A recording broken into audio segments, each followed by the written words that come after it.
Hello guys, welcome back to my channel. In this video, I'm going to explain how and what you can do in the insert menu of the Microsoft PowerPoint tab. So before in my previous video, I explained how does the home tab works, but in this video, I'm going to explain how does the insert tab works. And then in the later videos, I'm going to explain about the draw menu, design, transitions, animations, and so on. So first of all, once you can see that, you can also add a slide in the home tab, which is a new slide, but you can also do the same thing in the insert menu. For example, here's the new slide tab, and you can see that there are different themes that you have, which includes a title or comparison. Normally when you're dealing with a comparison kind of layouts, you can also have an option for adding an icon, or adding a video, or adding some graphic picture or tables or charts whatsoever.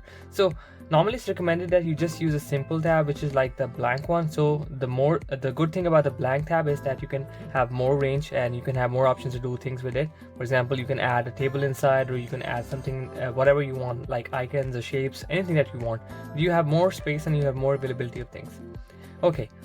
In the new slide menu, you also have different options, which includes the duplicate selected slides, or slides from an outline, or reuse slides. So in my previous video, I already explained what does reuse slides mean. So once you click on the reuse slide, that means from the current or the available Microsoft PowerPoint slides that you made in your system, you will be able to reuse those slides without opening those files separately. So that's how the reuse slides works. And also when you go in the new slide tab, you can see an option from slides from outline or duplicate selected slides. For example, this is my current slide, so if I want to duplicate this one, so one way is that you can just press Ctrl+C, copy that, and you can paste that. Another way is that you can go to the new slide, and then you can just click on duplicate selected slide. So that means he's going to duplicate the selected slide that you had selected before. Okay, so this thing works like this. Now let's just go delete this one, and let's go delete all these one, and let's see how this table menu works. So this is a table tab. So what happens here, that it shows you the number of columns here, and shows the number of rows. For example, now you can see a number over there in the top which says that 1 cross 1. Now once I do this is 2 cross 2, and once I do this is 1 cross 2. That means how many number of rows are there and how many number of columns are there. So the first one shows the column and the second one shows the rows, and you can increase or decrease in size of a column or table whatsoever you want by simply clicking it like this. Okay, now once you're done with this one, for example, let's say when I click that one, it shows a table like this. So once I click here, the table design menu is removed. So once I click inside the table, then only I will be able to see the table design menu. So you have different options. You can choose this slide, you can choose this template, or you can open this one and you can use this template. So whatsoever you want, you can use any kind of template for the table design that you want by just simply clicking here. Okay, now let's go to the second part, which are the pictures and the screenshot. So like any general option, you can also drag and drop the pictures inside your Microsoft PowerPoint, or you can also just use the pictures from this device, which is or the stock images that you have. These are the online options that you have. So this one, this device means your current system. So you can open this and select any picture from your device. So you can choose any one of them or whatever so like. So for example, you want to choose one, just click on that. But if you want to choose multiple, then you have to hold the control button and then you can open that. So once it's done, you can easily import them in your slide. So these are how you import the pictures inside. In another way, what you can do is you can also add online pictures. For example, you don't need to open Google by yourself. So you can just click here and you can search pictures. Let's say I'm gonna find Bill Gates. So let's see what happens. So once you click here, you will find different options. This option is Creative Commons only. That means you are allowed to use those pictures without any copyright strike. So if you once you unclick this one, you will be able to see something which has copyright. So it's better you click this one. You will only see the ones that you can use without any problem. So that's how it works. And then let's just delete this one and let's just go to the third part. I figured out that I'm not gonna if I cover all the things in the single slide, that would be really hard and it will take a long time. So I will divide this video into small sections, then we'll explain everything in more proper and appropriate manner.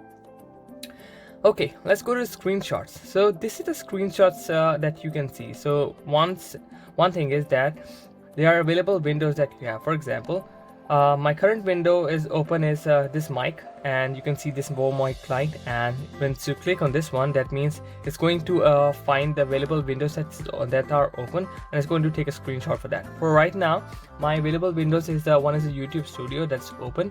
So if I click here, it will take a screenshot from that video and will bring it down here. So once you can see that this video was open. Instead of taking a screenshot by yourself, it did for you, and you can easily put it down in your slides. That's one thing. Okay, now let's go to insert menu again, and here comes the photo album. So what does the new photo album does? So what it does is that it takes your pictures and it automatically places a single picture in each and every slide without you doing by individually. So once you click over here, you can see new individual slide, and they ask you where do you want to take the picture from, insert the pictures from. So you can say that I want to take the pictures from the file or disk.